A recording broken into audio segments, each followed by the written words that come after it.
자, 안녕들 하십니까. 예, 오늘 그 시장론 지난번에 초반에 완전 경쟁 시장에 대해서는 설명해 드렸죠. 예, 오늘은 저기 37페이지 부동산 시장의 특성에 대해서 예.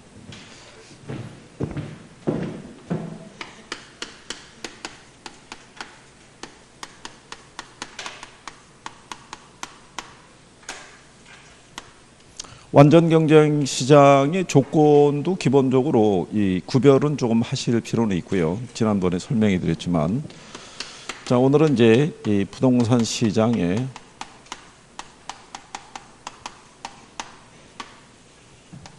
부동산 시장의 특성은요. 요 부동산 특성에 기인한 바가 상당히 크다. 그래서 이제 부동성이나 이제 부증성이나 개별성 뭐 이런데 영향을 받았다라고 이렇게 보시면 되겠고요. 이 안에서 이제 나오는 표현 가운데서 시장의 특성을 얘기할 때 완전 경쟁 시장하고의 비교를 통해서도 지문을 주니까 예, 그것도 이제 인식을 하고 계셔야 되고요. 일단 이제 특성 중에 하나가 뭐냐면 다른 시장과는 달리 과다한 이제 법적인 제한이 있다라고 얘기하죠. 그러니까 일반적으로 이제 정부는 토지는 공공재로 보고요. 주택은 준공공재로 인식을 하는데 기본적으로 이제 걔들이 시장 안에서의 자원 배분이 효율적이지 못하다 보니까 정부가 개입을 하는 경우가 좀 잦고 예, 또 규제도 상당히 많다라고 보시면 되겠죠. 그것 때문에 부동산 가격이 왜곡이 될 수도 있고요. 시장의 이 조절 기능을 오히려 떨어뜨릴 수도 있다라고 보시면 되죠. 그래서 여러분들에게 과다한 법적인 제한이라고 이렇게 나왔을 때요.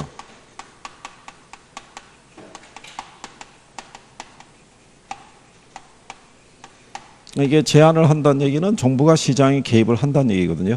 예, 그러면 이게 나중에 정책 쪽하고 연결해 갖고요.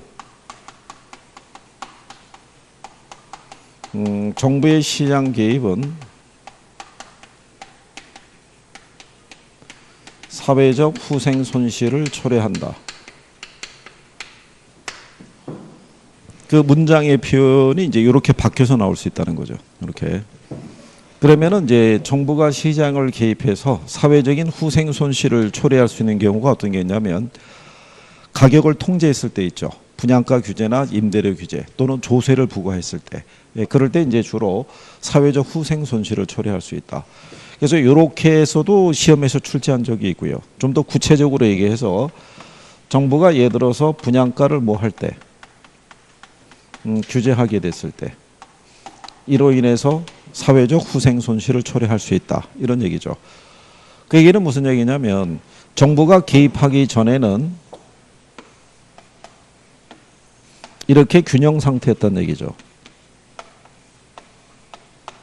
이 상태인데 이제 정부가 통제를 해서 이 가격 이상은 받으면 안 된다라고 이렇게 통제하게 되면요. 시장의 공급량이 줄어들죠. 이렇게. 네, 그로 인해서 사회적 후생 손실을 초래할 수 있다. 이렇게도 표현할 수 있으니까 네, 그렇게 인식하시면 되겠고. 그 다음에 이제 두 번째 보게 되면요. 매매 기간이 일반 상품에 비해서는 좀 길다란 얘기죠. 상품도 비싸고 예, 그런 지역성과 개별성이 있다 보니까 그래서 이제 환금의 곤란성이라고 얘기하는 거는요. 유동성 위험이라고 생각하시면 될 거예요. 그죠? 그거는 이제 투자론에서 어떤 식으로 나오냐면 부동산은 일반 재화는 다르게 시장에서 현금화하기가 용이하다. 뭐 이런 식으로 나오면 이제 틀리다. 이렇게 생각하시면 될 거예요. 그 다음에 이제 대표적으로 많이 써지는 것 중에 하나는 뭐냐면요.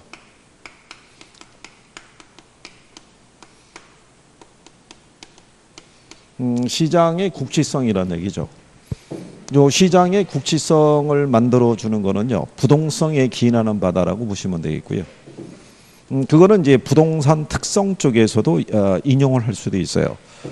그러니까 시장이 이제 고도로 국지화되어 있다라고 얘기하는 것은요. 이 시를 기준으로 했었을 때 만약에 지난번에 설명해 드린 것처럼요. 둔산동이 있으면 둔산동 안에 이제 주택 시장이 존재하는데 이 안에 가면 이제 단독 주택 시장도 있고요. 공동 주택 시장도 있고 자가주택이 있고 임대주택 시장이 있고요. 공동주택도 아파트 있고요. 연립 그다음에 다세대 있으면 얘네도 자가주택과 임대주택, 자가주택과 임대주택, 자가주택과 임대주택 이렇게 돼 있을 때요. 이 안에서도 얘네들이 위치라든가 규모라든가 또는 상태라든가 또는 접근성이라든가 이런 것들이 다 다를 거예요. 그죠? 그런데 동이 이제 이 동 안에서 이것만 있는 게 아니고요. 만약에 오류동이라고 있다 그러면 여기도 무슨 시장이 존재하냐면 주택시장이 존재하겠죠. 그럼 여기도 단독이 있고 그 다음에 공동주택시장이 있으면 똑같은 형태일 거란 얘기죠. 근데 뭐가 다 틀리겠어요? 이게 다 틀리죠. 그러니까 시장별로 뭐가 다 틀리냐면요. 거래되는 가격도 틀리고요. 임대료도 틀리고요. 그 다음에 투자해서 얻을 수 있는 기대율도 틀리고 이게 다 다를 수밖에 없다는 얘기죠. 그리고 수요 공급 관계도 서로 다를 수밖에 없다 이런 얘기죠. 그래서 이제 이런 현상이 나타나는 게 시장의 이제 국지성이고요. 그래서 이렇게 이 안에서 무슨 시장이 형성이 되냐면 하위 시장, 우리가 부분 시장이라는 게 이제 성립이 된다는 얘기고요. 그래서 이 부분 시장별로 수요 공급 관계가 다 다르게 나타난다라고 이렇게 생각하시면 될 거예요. 이게 이제 시장의 국지성이에요. 그러면 시장의 국지성으로 인해서 동일한 가격 수준이 형성이 될 수가 없겠죠. 그 여러분 시험에 틀리게 한번 준 거예요. 부동산 시장은 시장의 국지성으로 인해서 동일한 가격이 형성이 된다. 그럼 틀리겠죠. 그렇죠? 그래서 그 내용 정도는 이해하시면 될 것 같고요. 그 다음에 부동산 시장의 특징 중에 하나가 수급 조절의 곤란성이에요. 부동산 시장은 다른 시장과는 다르게 특히 이 수요와 공급을 조절하기가 곤란해요. 그래서 이유 중에 하나가 뭐냐면 생산의 장기성이라는 얘기죠. 지어서 들어오기까지가 시간이 많이 걸려서 단기적으로 가격의 왜곡 현상이 발생할 수 있다는 거.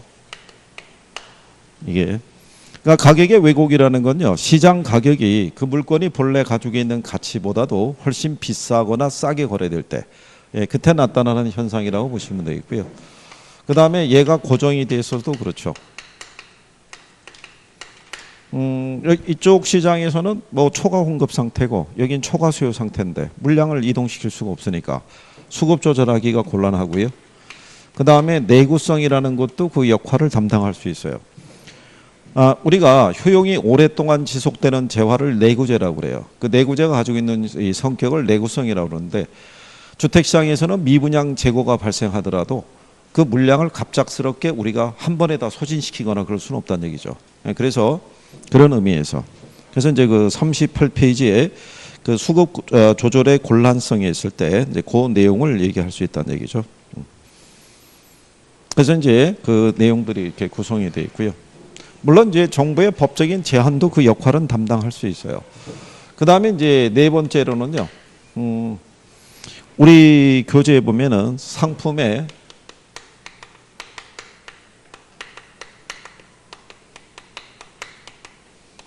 비표준화라고 되어 있고요.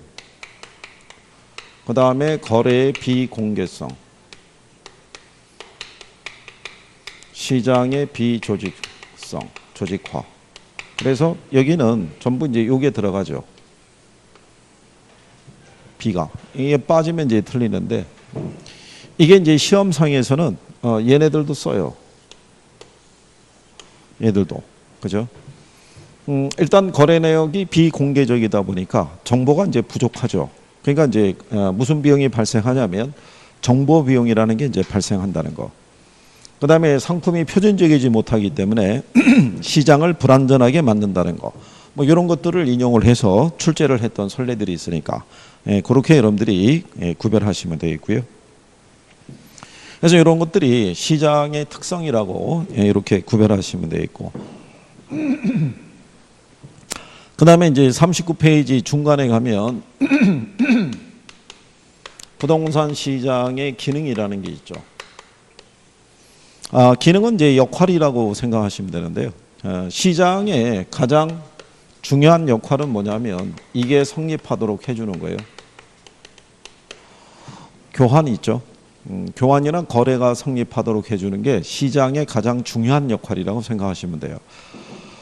시장이 존재함으로써 뭐가 성립하니까 교환이라는 게 성립할 수 있기 때문에 자원 배분이라는 게 이루어질 수 있다. 가령 예를 들어서 우리에게 주어진 자원이 물고기하고 바나나밖에 없을 때 갑이라는 사람은 수영은 잘하고요. 나무는 못하고, 을이라는 사람은 수영은 못하는데 나무는 잘 타요. 근데 둘이 몰려다니면서 물고기를 잡거나 바나나를 채취하는 것은 비효율적인 생산이 되겠죠. 그래서 이게 효율적인 생산이 되기 위해서 경제학자가 제시한 게 분업이란 논리죠. 그래서 같은 시간에 얘는 수영을 잘하니까 물고기 잡고요.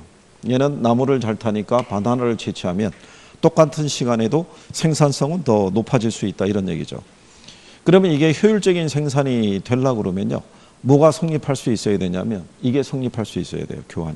교환이 성립할 수가 없으면 이 사람은 자기가 잡은 물고기만 먹어야 되고 자기가 채취한 바나나만 섭취해야 돼요. 그죠? 그래서 누가 존재함으로써, 시장이 존재함으로써 교환이라는 게 성립이 가능하도록 해준다는 얘기죠. 그런데 예전에 화폐라는 단위가 없을 때는 물물 교환을 했을 거란 얘기죠.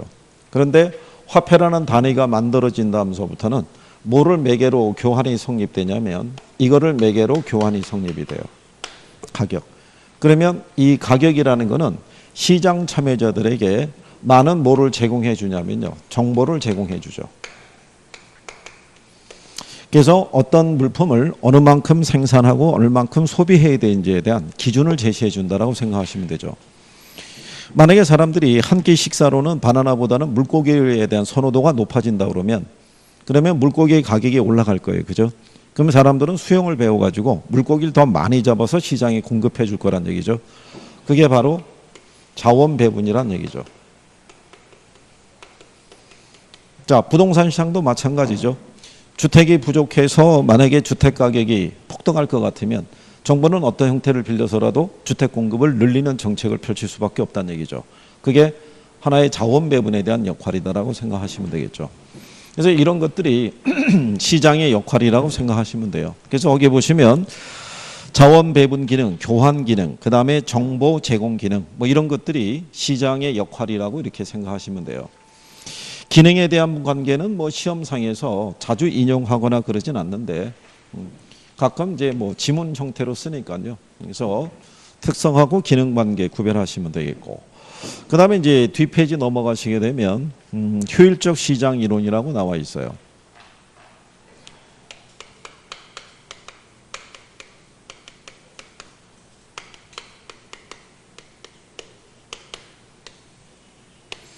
자, 이 효율적 시장 이론에서 얘기하는 거는요, 이거는 첫 번째 나오는 게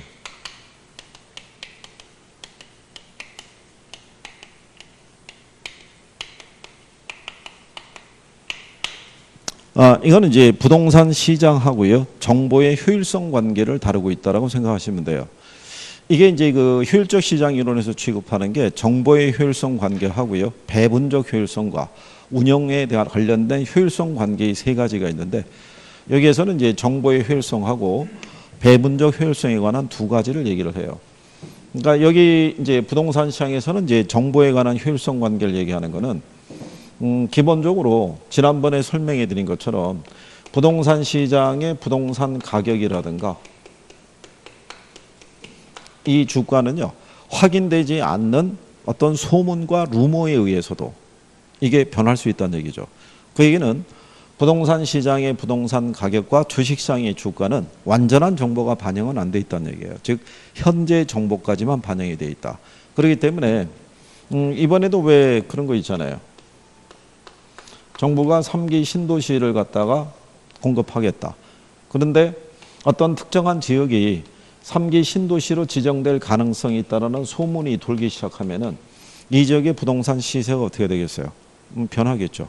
그러면 여기 토지를 소유하고 있는 사람은 이 소문도 가격에 반영하고 싶어 할 거고요.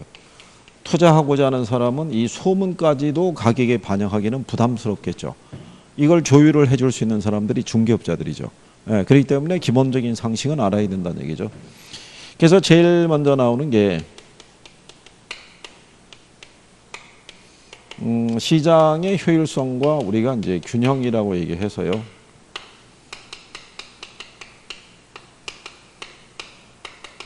시장의 효율성이라는 게 있고 효율적 시장 이렇게 되어 있어요. 이것도 시험에서 얘를 한번 답으로 유도한 적이 있어요. 초창기에는. 거기 보면 시장의 효율성이라고 해놨죠. 새로운 정보를 얼마나 지체 없이 가치에 반영하는가.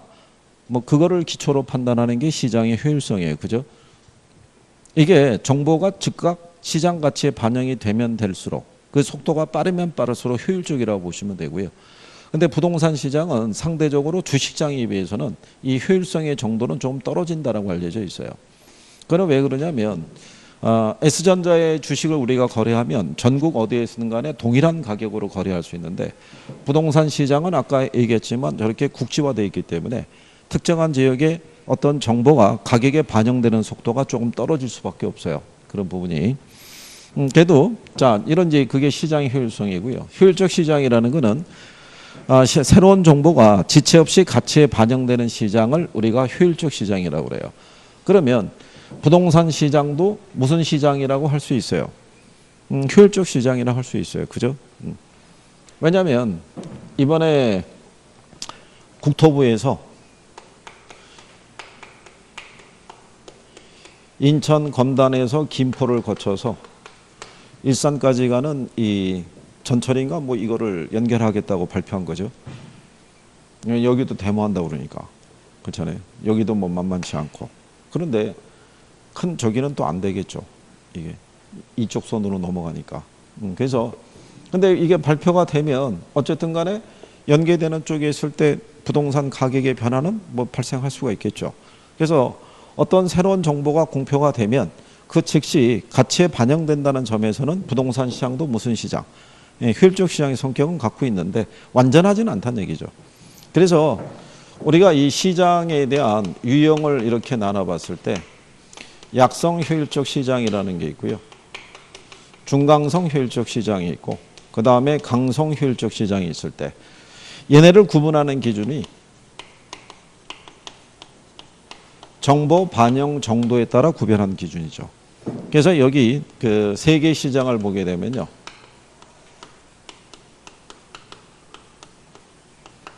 현재 시장 가치가 얘네는 과거 정보가 반영이 되어 있어요. 그렇죠? 그리고 과거 정보를 매개로 한 무슨 분석을 하고 있다. 기술적인 분석이 이루어지고 있는 시장이 약성이라고 얘기를 해요. 약성. 그러니까 얘네는 이 정보를 매개로 해서 투자하면요. 무슨 이윤만 얻을 수 있다. 정상 이윤만. 다만 얘네는 정보 있죠. 현재라든가 또는 미래 우수한 정보를 입수할 수 있으면 무슨 이윤을 얻을 수 있고요. 초과이윤을 얻을 수 있는 시장. 근데 중강성이라는 건요. 현재 정보까지 반영이 되어 있어요. 그래서 현재 정보를 매개로 한 무슨 분석도 이루어지고 있다. 기본적인 분석. 이거 매개로 투자하면요. 역시 무슨 이윤만. 정상 이윤만 얻을 수 있는 시장이에요. 얘네도 뭐를 매개로 하면요. 미래 우수한 정보를 입수할 수 있으면 무슨 이윤을 얻을 수 있다.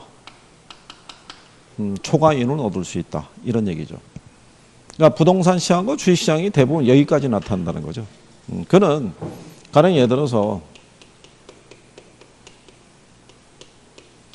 둔산동에 있는 A라는 예를 들어서 뭐 H라고 하는 아파트 단지가 하나 있다라고 가정하자고요.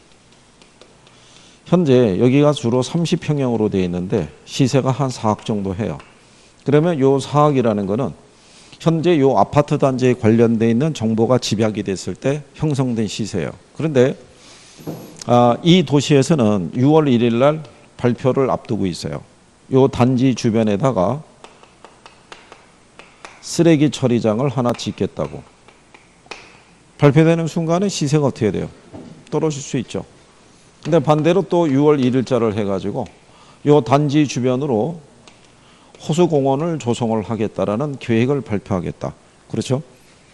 어떤 정보냐에 따라서 가치는 올라갈 수도 있고 어떻게 돼요? 떨어질 수도 있죠. 근데 현재 이 시세에 관한 이 아파트 단지 주변의 인프라, 여기 있는 구축되어 있는 것만 갖고는 이게 요동을 칠 것인지는 알 수가 없죠. 근데 미래에 어떤 우수한 정보를 입수할 수 있으면은 뭘 얻을 수 있어요? 초과이는 얻을 수 있는 그런 시장이죠. 이게 이제 중강성이고요. 근데 강성은 모든 정보가 다 반영되어 있는 시장이에요. 그러니까 이거는 시장에 공표가 되지 않은 것이든 또는 시장에 공표가 된 것이든지 간에 모든 정보가. 그래서 투자자가 투자하게 되면요. 무슨 이윤만 얻을 수 있다. 정상 이윤만 얻을 수 있어요. 그죠? 그러면 자, 여기 있는 요 약성 시장은요. 이 과거의 정보를 매개로 투자해서 초과이익을 얻을 수 있어요, 없어요? 에?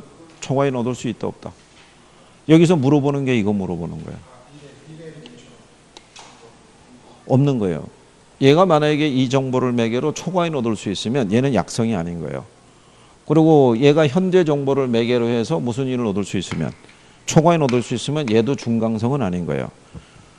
얘네들을 보게 되면 정보를 매개로 하지 않으면 항상 무슨 이윤만 얻게 돼 있어요? 정상 이윤만.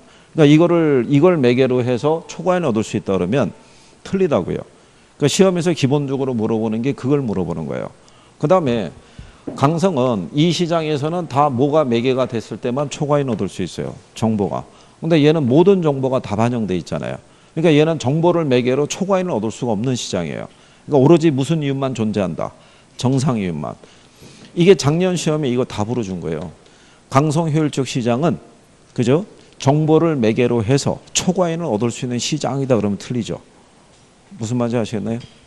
그리고 부동산 시장은 어디까지 형태가 나타나요? 중강성인데 부동산 시장은 강성 효율적 시장의 성격을 갖고 있다면 틀리겠죠. 네. 지문으로도 활용을 하고요.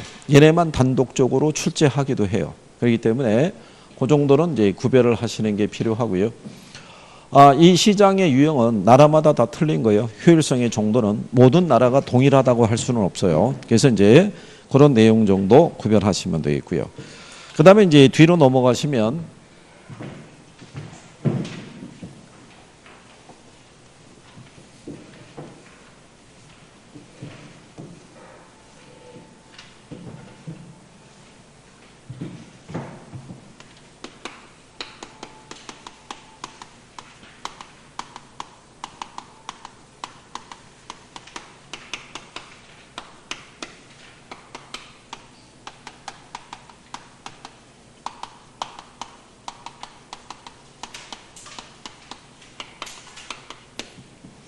자, 이번에는 이제 할당적 효율성에 관한 부분을 우리가 이제 정리해 보시는 거예요.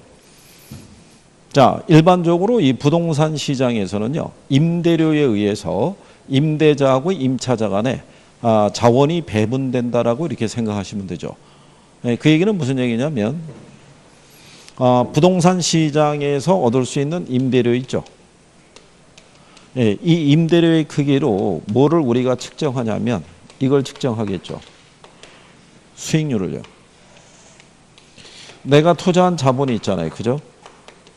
투자 자본분의 임대료의 크기가 결국 뭐로 표시할 수 있어요? 수익률로 나타날 수 있죠. 이 수익률이 자본시장의 이자율 등과 비교했을 때 최소한 얘보다 크거나 같아야겠죠.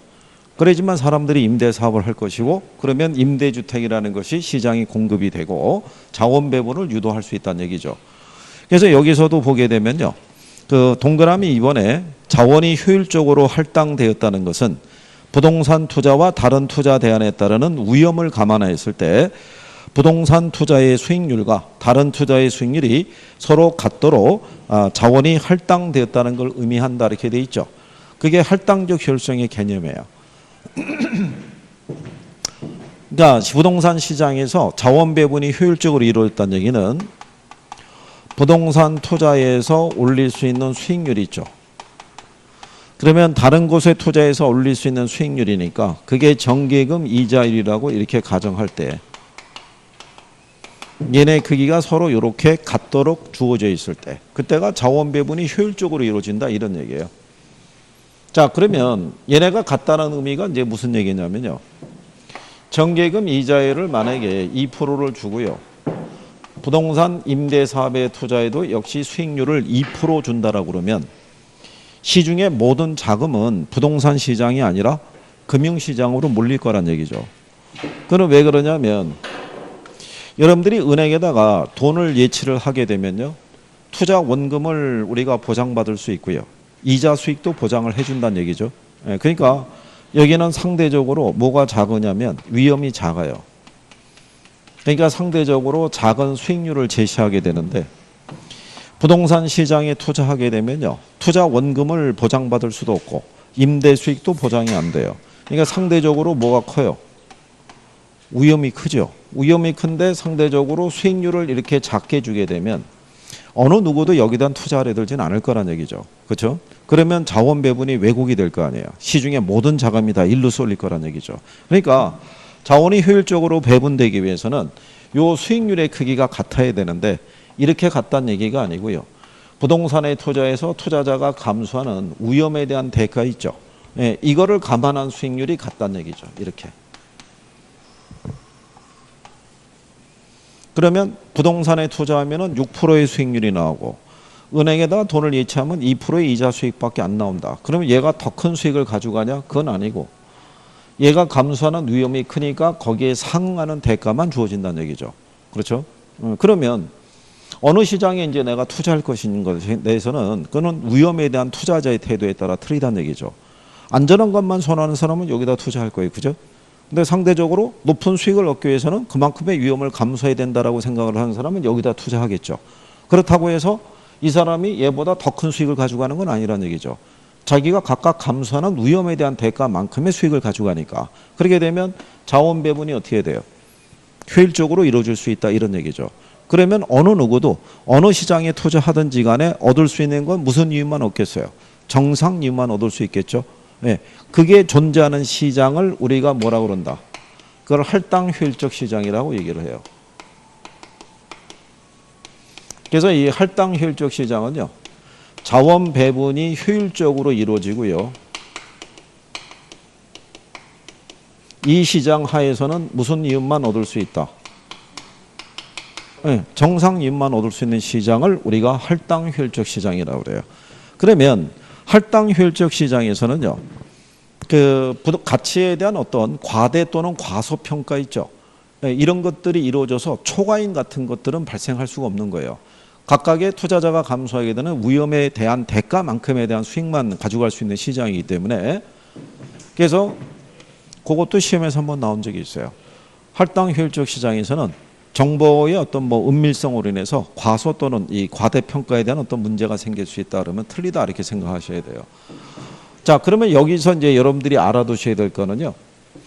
이런 것까지 시험에 나오진 않아요. 그러니까는 이거는 이 시장을 설명하기 위해서 한 거고요. 그럼 우리가 알고 있는 완전 경쟁 시장이 있죠. 완전 경쟁 시장도요. 성격이 얘하고 똑같아요.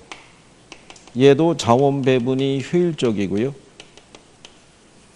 이 시장 안에서는 무슨 이윤만 얻게 돼요? 정상 이윤만. 그죠? 그러면 완전 경쟁 시장은요. 자동적으로 무슨 시장이 되냐면 할당 효율적 시장이 된다 이거예요. 그죠? 그러면 불완전 경쟁 시장 있죠? 또는 독점 시장 있죠? 얘들도 할당 효율적 시장이 될 수 있느냐 이거예요. 그것만 이제 정리하시면 되는 거예요. 그러면 우리가 알고 있는 부동산 시장 있죠. 걔가 성격이 불완전 경쟁 시장이자 무슨 시장? 독점 시장의 성격을 갖고 있는 게 부동산 시장인 거죠. 그러면 부동산 시장도 할당 효율적 시장이 될 수 있느냐 이거죠. 될 수 있다는 거예요. 그렇죠? 네. 그러면 이 시장에서는 무슨 이윤이 존재해요? 초과이윤이라는 게 존재하는데 문제는 부동산 시장에서 초과이윤을 얻으려고 그러면 뭐가 주어져야 돼요? 정보가 주어져야 되는 거예요. 그렇죠? 그러니까 이게 하나의 기회비용이라고 할 수 있어요. 만약에 여러분들이 은행에다가 적금을 불입하거나 그렇죠? 아니면 정기예금에 돈을 예치했을 때 세금 내요 안 내요? 예? 세금은 안 내겠죠. 불입할 때. 불입할 때는 세금을 안 내죠. 나중에 찾을 때 세 공제 전후 이렇게 나누게 되겠죠. 그죠? 그런데 부동산 시장에 투자하려고 그러면 무슨 부담을 안고 들어가야 돼요?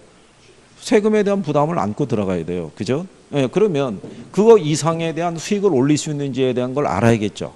그러니까 최소한의 뭐가 비용이 발생할 수밖에 없어요. 그죠? 그런데 이 시장에 투자하면 초과이윤이 1,000만 원이래요.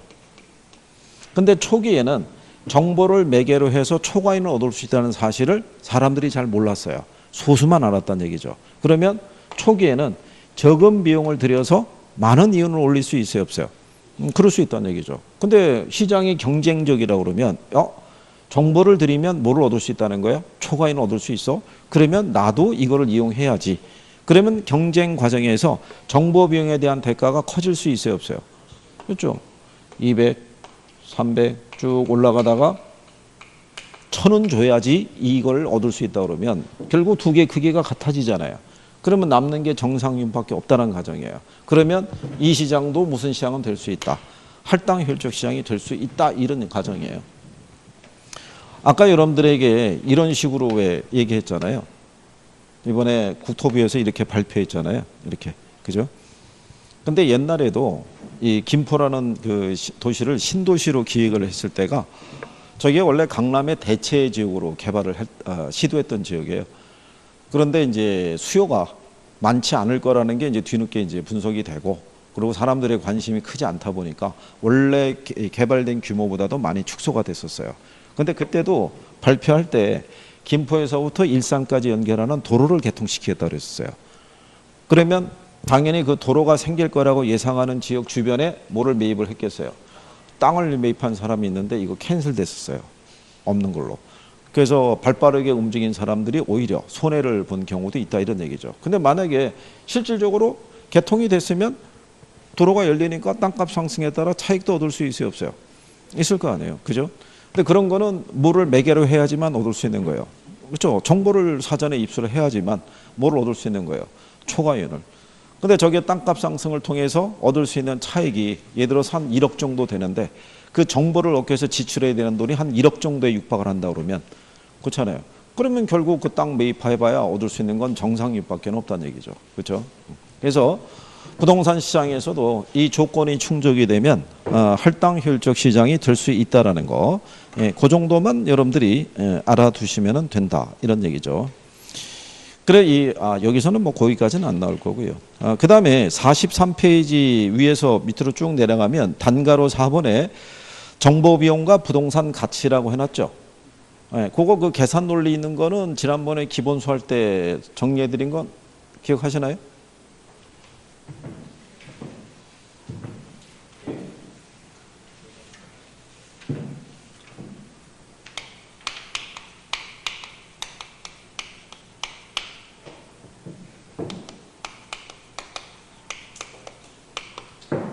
자, 강성효율적 시장에서는 정보비용이라는 게 존재하지 않아요. 그죠?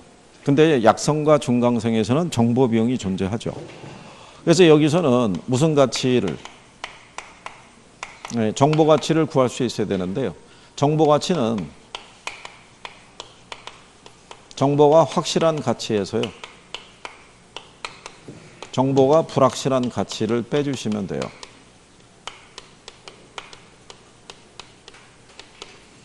그러면 이거를 구하기 위해서는 정보의 현재 가치를 구할 수 있어야 돼요. 그러면 정보의 현재 가치는요,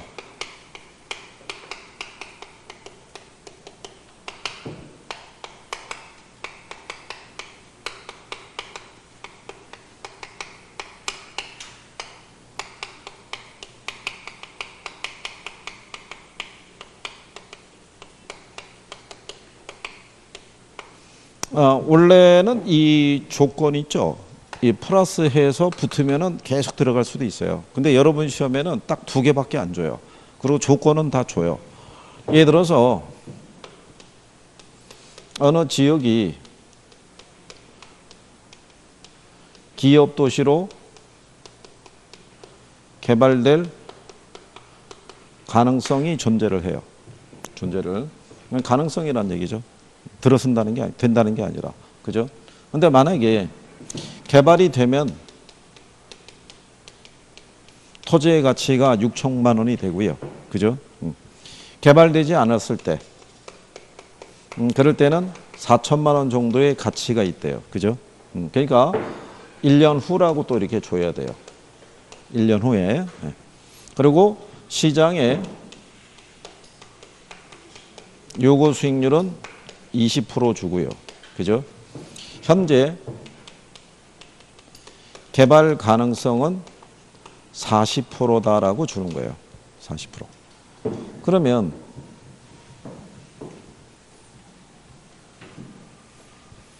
이 조건을 가지고요. 여기다가 대입만 하시면 돼요. 자, 그러면 우리가 40%일 때를 한번 따져보자고요. 그러면 기대 수익이 두 개가 있죠. 6천하고 뭐하고요? 4천. 예.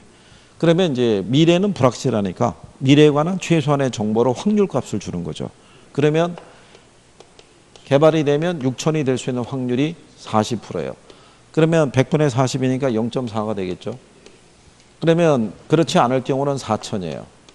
그러면 4천이 될 수 있는 확률은 몇 프로? 그러면 60%죠. 전체 100에서 얘가 40%니까. 그렇죠? 그리고 이제 요구 수익률은 할인율이에요. 미래의 흐름을 현재 가치로 환원할 때. 자, 근데 얘가 지금 몇 프로냐면 20%잖아요. 할인율을 적용하기 위해서는 소수로 바꿔야 되니까 100분의 20이면 0.2가 돼요. 그렇죠? 예. 그러면 6천에 40%죠. 예. 64? 예, 24 되죠. 46에 24가 되죠. 그렇죠? 예. 그러면 요거 두 개 더하면은 4,800일 때 1 플러스 0.2니까 1.2가 되겠죠. 그렇죠? 그러면 얘는 4천 나오겠죠. 4천에 20%가 800이니까 이게 없는 거죠. 이렇게. 그죠? 그러면 정보가 불확실할 때의 가치는 4천이라는 얘기죠. 그죠? 근데 만약에 100% 들어선다라고 가정할 때 100%면 어떻게 되겠어요? 100%면은 계산이 간단한 거예요. 100%면 얘는 없는 거예요. 4천이 될 수 있는 확률은 없고 그냥 6천이 될 수 있는 확률밖에 없는 거예요. 그럼 결국은 6천을 1.2로 할인하면 되죠. 그럼 5천 나오겠죠. 그렇죠? 그러면은 확실한 가치는 얼마라는 거예요? 5천에서 4천 빼면은 이 정보의 가치가 얼마의 가치는 있다는 거예요? 1,000만 원. 근데 정보 가치가 1,000만 원인데 정보 비용을 1,000만 원을 주면 남는 게 뭐 있겠어요? 그러면 정상률만 발생하는 거죠. 그렇죠? 그래서 시장에서는 그래서 이게 미래의 정보라는 게 소수에 의해서 독점이 되는 경우 있죠. 예, 그런 나라일수록 후진국일 가능성이 무진장이 크다는 얘기죠. 그렇죠? 그래서 많은 뭐를 얻을 수 있어요? 이윤을 얻을 수 있죠. 그래서 이게 선진국에서는요, 저렇게 소수만 정보를 독점하기가 쉽지가 않죠. 웬만한 정보는 다 시장에 오픈되어 있으니까. 그러니까는 이제 소위 얘기한 대로 선진국이라고 하는 나라에서는 세계 유수의 기업들이 다국적 기업이라는 명목으로 해외 시장으로 나가는 거죠. 특히 정보가 제한적인 나라들이 있죠. 개발도상국가나 후진국가나 이런 쪽으로 막 가는 거죠. 가서 어느 정도 많이 뽑아 먹으면 또 시장을 옮겨 다니는 거죠. 그죠? 그러니까 이렇게 해서 구하는 개념이 이거 기출이에요. 기출에서 이렇게 맞춰서 주는 거예요. 그런데 한 가지 알아두실 거는 얘가 몇 년 후예요. 1년 후잖아요. 근데 작년 같은 시험에서는 이거 2년으로 준 거예요. 그죠? 네, 그러면 1 플러스 0점에서 1.2가 아니라 1.2 곱하기 1.1 한번 또 해줘야 돼요. 근데 학생분들이 연습을 할 때는 항상 몇 년으로? 1년으로 안고 들어가다가 안에 2년이 있으면 그걸 못 봐요. 그냥 알아서 그냥 1년으로 다 계산을 해버린다고요. 그러면 지문 안에 자기가 계산한 값이 없죠. 그렇잖아요. 그러면 당황하는 거죠. 뭐지? 배운 대로 했는데 왜 답이 안 나오는 거지? 이렇게 가는 거죠. 그래서 그거를 나중에 아 이게 2년이었구나 라는 거를 인식을 할 때쯤이면은 이미 시간을 한 4분 5분 쓴 거예요. 그럼 손해요 손해. 그렇지 않겠어요? 자 그래서 그런 내용 정도 보시면 되겠고요. 그 다음에 이제 43페이지에 보면 입지론이라고 있어요. 자 우리 교재에서는요 이 주택시장에 관련된 부분은 정책 쪽에 들어가 있기 때문에 그래서 그거는 어쩔 수 없이 정책할 때, 여과에 대한 거는 정책할 때 뭐 정리하시고.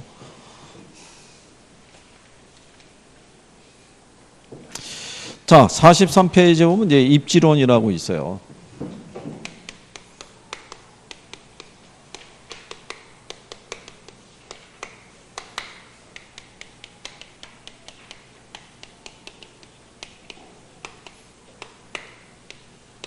예전에는 입지론에서 이제 문항수가 그래도 한 2문항 뭐 이렇게 나왔는데요. 요즘은 나오면 한 문항이에요. 여기서는 이론 아니면 계산 뭐 이런 쪽인 부분인데 작년에는 이론으로 냈어요. 이론으로. 입지하고 입지 선정이 있는데요. 입지라는 것은 경제 주체가 점하고 있는 장소를 우리가 입지라고 얘기를 해요. 그죠? 자, 경제 주체는 경제 활동이라는 걸 해야겠죠. 즉 생산 또는 소비를 하기 위해서 점하고 있는 들어서 있는 장소를 우리가 입지라고 그러고요. 입지 선정이라는 것은 그러한 장소를 찾는 행위를 뭐라 그런다? 입지 선정이라고 얘기를 해요. 그죠? 그래서 입지라는 것은 경제 주체가 경제 활동을 하기 위해서 점하고 있는 장소를 얘기하고요. 입지 선정이라는 것은 그러한 장소를 찾는 것을 뭐라 그런다? 입지 선정이다라고 얘기를 하는 거죠. 그래서 거기 보시면 입지론하고 적지론이라고 있는데요. 입지론이라는 거는 그 용도에 적합한 뭐를 찾아주는 거냐면요. 위치를 찾아주는 것이 입지론이라고 그러면 적지론이라는 거는 주어진 부지에 적합한 뭐를 결정해 주는 거예요. 용도를 결정해 주는 거. 그게 적지론이에요. 그죠? 이 적지론의 근거가 되는 게 용도의 다양성이죠. 그죠? 주어진 위치에서 우리는 다양한 용도를 쓸 수 있잖아요. 그 중에 가장 적합한 뭐 용도를 결정해 주는 게 그게 적지론이라는 얘기죠. 가장 적합한 용도는 최유효 이용이 될 수 있는 용도를 선택해 주는 거겠죠. 뭐 그렇게 보시면 되겠고요. 입지 선정이라는 게 이제 중요하다라고 얘기하는 건 뭐냐면요. 장소를 한번 선점을 하게 되면 그 장소가 마음에 안 든다 그래서 시장을 쉽게 옮겨 다닐 수가 없다라는 거죠. 그래서 입지 선정이라는 게 상당히 중요하다. 뭐 이렇게 생각하시면 되겠죠. 그 44페이지 가면요. 그 맨 위에 입지 선정의 중요성 중에 하나가 뭐냐면 비가역성적인 측면이 있죠. 그는 만약에 부동산이 있죠. 부동산은 특정한 용도로 쓰다가 또 다른 용도로 이렇게 용도를 바꿔서 쓸 수 있는 게 쉬워요, 어려워요? 이게 어려운 거예요. 그죠? 여기서 얘기하는 비가역성은 이거 얘기하는 게 아니에요. 부동산은 특정한 용도로 쓰다가 다른 용도로 전용해서 쓸 수 있어요. 이건 가능한 거예요. 그러니까 비가역성이라는 건 뭐냐면 이게 다시 원래 상태로 되돌릴 수 있느냐 이거예요. 그게 무슨 말인지 아시겠나요? 이번에 어떤 국립공원에 있는 산 쪽에다가 뭐를 설치하는 거, 케이블카를 설치하는 것도 있죠. 그러면 한때 아마 서울에 있는 도봉산인가 어디에다 아마 이 케이블카 설치해 가지고 지금 붙은 경우도 있는데, 그럼 만약 이렇게 생각해 보세요. 이게 케이블카를 설치하기 위해서는 여기다가 지지대를 만들어야 될 거예요. 그죠? 시설을 만들어야 되니까. 그러면 여기 일부를 이렇게 깎아내야 될 경우도 있어요, 없어요? 있을 거 아니에요. 그 공사비 들여서 이제 이거 설치했어요. 했는데 한 5년, 10년 지났더니 이게 설치할 필요가 없었던 거예요. 이용하는 사람도 많지 않고 돈은 들어갔는데, 그러면 잘못된 결정이라고 그래가지고 이거를 철거한 다음에 잘라진 산자락을 다시 복원시키려고 그러면 시간이 얼마나 걸리겠어요.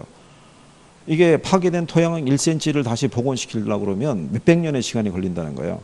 그러니까는 어떤 특정한 용도로 썼을 때 그게 잘못된 결정이라고 해서 다시 원래의 상태로 되돌릴 수가 있냐면 그게 어렵다는 거예요. 그래서 신중하게 접근해야 된다는 거예요. 용도가 결정이 되면 용도를 쉽게 바꿀 수 없다라는 논리가 아니라, 그렇죠? 그래서 이제 그거를 얘기하는 거죠. 자, 어쨌든 뭐 그런 내용이고요. 그 다음에 이제 입지 조건에 대한 거는 뭐 읽고 참고하셔도 되고요. 주거지, 상업지, 공업지 입지 조건이니까요. 입지 단위하고 입지 인자에 대해서는 이거는 이제 공업 입지론에서 하는 거죠. 이 입지 단위하고 입지 인자는 그건 베버가 제시한 거예요. 알프레드 베버의 최소 비용 이론이라고 배워보셨죠? 네, 거기서 제시한 거예요. 입지 단위라는 거는 제품의 생산 비용이 있죠. 우리가 자동차 하나를 생산하기 위해서도 어떻게 해야 돼요? 생산하기 위해서 발생하는 비용 항목이라는 게 있을 거 아니에요. 그게 이제 입지 단위라는 얘기고, 입지 인자라는 거는 그 비용 항목을 기초로 봤을 때 특정한 장소에 입지함으로써 인건비를 특별히 절약할 수 있는 곳도 있을 수가 있고, 수송비를 특별히 절약할 수 있는 곳도 있을 수 있어요, 없어요? 있을 거 아니에요.